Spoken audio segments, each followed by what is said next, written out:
Good Friday morning. What are the odds of the markets continuing to rise after the Dow surpassed 25,000? The White House is grappling with revelations from the Robert Mueller investigation and with the fallout from Michael Wolff's book. And what's next for the marijuana industry? David Tepper of Appaloosa Management thinks so, telling CNBC a dissenting voice. The market historian James Stack told Jim Stewart of the NYT, a correction would be healthy. The longer we go without one, the greater the risk this will end badly. A lot of people will get hurt. The next thing to look out for, it's Jobs Friday today. A Reuters survey of economists expects the non-farm payroll report to show a gain of 190,000 for December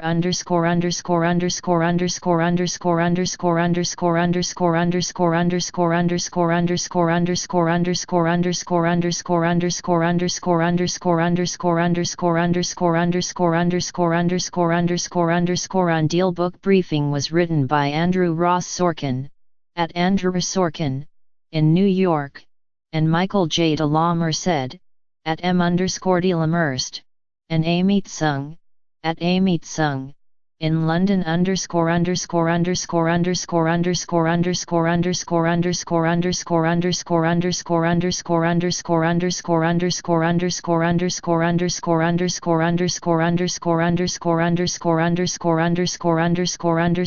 experts are poring over the question, after a report by Mike Schmidt of the NYT that President Trump told the White House's top lawyer to stop Jeff Sessions recusing himself from the Russia investigation. From Mr. Schmidt's story about that Michael Wolff book, Fire and Fury is to go on sale today, ahead of schedule and despite legal threats from Mr. Trump. So a steady drip of excerpts from Steve Bannon calling a meeting between Donald Trump Jr. and Russians treasonous to the former advisor, suggesting that money laundering charges were in the offing, is about to become a flood. The most damaging may be the book's descriptions of Mr. Trump's erratic behavior and of aides' private contempt for their boss. Many Washington reads are underway. You start in the index, looking for your name. The firestorm has also propelled Mr. Wolff from local media gadfly into national newsmaker. The fallout for Mr. Bannon, Rebecca Mercer, the advisor's longtime benefactor, disavowed him in a rare public statement. And Breitbart's board members have debated whether to oust him as the media organization's chairman, according to the WSJ. Citing unnamed sources. About that money laundering accusation, Tim O'Brien of Bloomberg View says that Mr. Bannon's allegation is as serious as any claim of treason. The Washington fly-around Mr. Trump may have dismantled his voter fraud commission, but he wasn't happy about it. NYT, bipartisan talks on protecting the young immigrants known as Dreamers are starting to fray amid disagreements on a border wall and other immigration policies. Politico, Ajit Pai, the chairman of the FCC, cancelled his speaking appearance at the Consumer Electronics Show, citing death threats, according to unnamed sources. Recode, already, its decision to let prosecutors more freely enforce federal law against the drug has taken its toll on publicly traded pot-related companies' shares in Scott's Miracle Gro, whose CEO has courted marijuana growers, dropped as much as 5% yesterday. Those in Cannabis Sativa Incorporated, which produces edibles and other pot-related products, plunged 24%, and shares in Grow Generation, a cannabis farming company, fell 21%. It's a shocking turnaround, too. Cannabis-related shares had rallied this week as California began recreational marijuana sales. The response: Senator Cory Gardner, Republican of Colorado, threatened to hold up Justice Department appointments. The head of California's Bureau of Cannabis Control, Lori Ajax, said the state was legalizing as planned. Weekend pot reading, if you're a budding cannabis entrepreneur and need financing, you'll probably have to turn to a small credit union outside Denver. Yes, corporations like Apple will have to repatriate overseas earnings under the new code. And the tax analyst David Zion estimates that they will pay some $235 billion, but he also reckons that the new repatriation treatment alone is worth $500 billion more compared with the old law.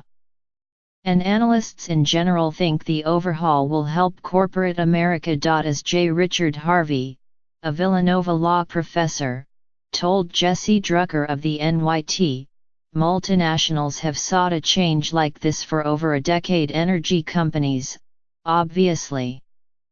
And the president of the National Ocean Industries Association, Randall Luthi, called the offshore leasing proposal bold and broad. But investor reaction yesterday was fairly muted. American depository receipts in Royal Dutch Shell and BP, for instance, each rose less than 1%. What the proposal will do, from Lisa Friedman of the NYT Interior Department Secretary Ryan Zinke had a simpler explanation: we're going to become the strongest energy superpower.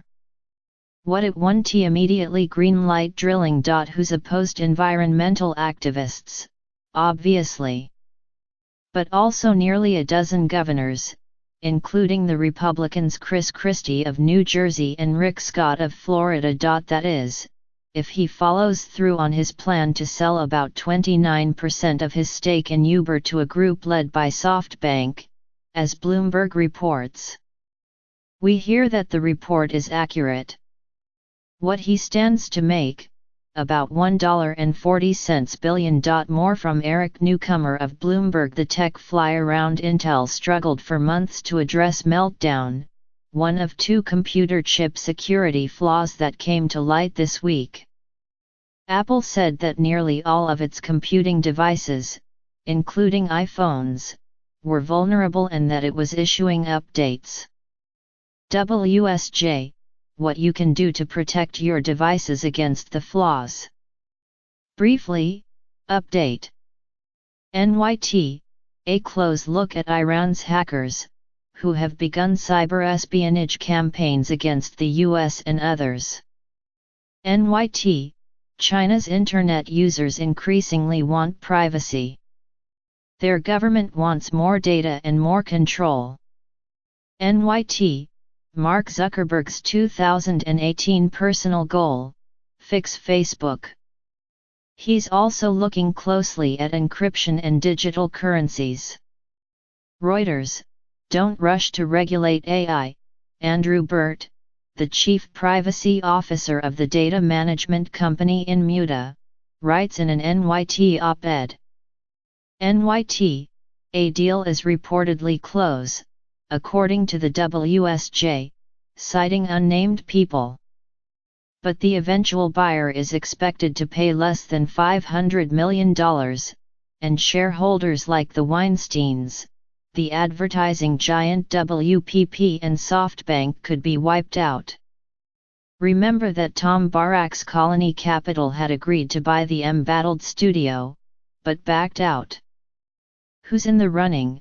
According to Ben Fritz and Keech Hagee of the WSJ, the media fly around Disney's proposed acquisition of Fox assets has raised questions about the future for Fox's television properties, including, am I going to have to put Mickey Mouse in American Horror Story? NYT, newsroom employees at the LA Times began voting on unionization yesterday. NYT, H. Brant Ayers, the former publisher of the Anniston Star in Alabama, resigned on Thursday as chairman of the newspaper's parent company after admitting to spanking a reporter in the 1970s. NYT, Jimmy Iovine will leave Apple in August, roughly 4 years after he and Dr. Dre sold Beats to the tech giant. Hits, Neiman Marcus's CEO, Karen Katz, plans to step aside, according to unnamed people, as the luxury retailer struggles with weak sales growth and heavy debts. WSJ, Hassim Dota, a senior money manager at Moore Capital Management, will leave Louis Bacon's hedge fund to start his own firm. His old boss is investing. Bloomberg, Sprint named Michelle Combs, the CEO of Altus until 2 months ago, as its new chief financial officer. FT, the analyst Ryan Selkis on the digital currency craze that briefly made the CEO of Ripple richer than Mark Zuckerberg. Brookfield bet $4.6 billion on Westinghouse, which faces few major competitors while building nuclear reactors, is out of fashion. Bloomberg, insurers are set to pay out a record $135 billion on losses from natural disasters in 2017, according to Munich Re, the world's largest reinsurer. NYT, Brendan Byrne, who as governor of New Jersey brought in the state's first income tax, died on Thursday. NYT, HNA has walked away from late-stage negotiations for a stake in Value Partners Group, a Hong Kong fund house, according to people with knowledge of the matter. Bloomberg, Google led a $120 million investment to help the Chinese online gaming platform Chusha reach more overseas viewers. Reuters, Aurora, a self-driving car startup, agreed to supply technology to the Volkswagen Group and Hyundai. NYT, the owner of Quicksilver Surfwear, has agreed to buy Billabong for $315 million, according to a person familiar with the situation. WSJ, the private equity firm Silver Lake has agreed to buy a majority stake in the online education company Weld North Education from KKR. WSJ, want this in your own email inbox? Here's the sign up. You can find live updates throughout the day at newyorktimes.com/dealbook. We'd love your feedback as we experiment with the writing, format, and design of this briefing. Please email thoughts and suggestions to bizday@newyorktimes.com.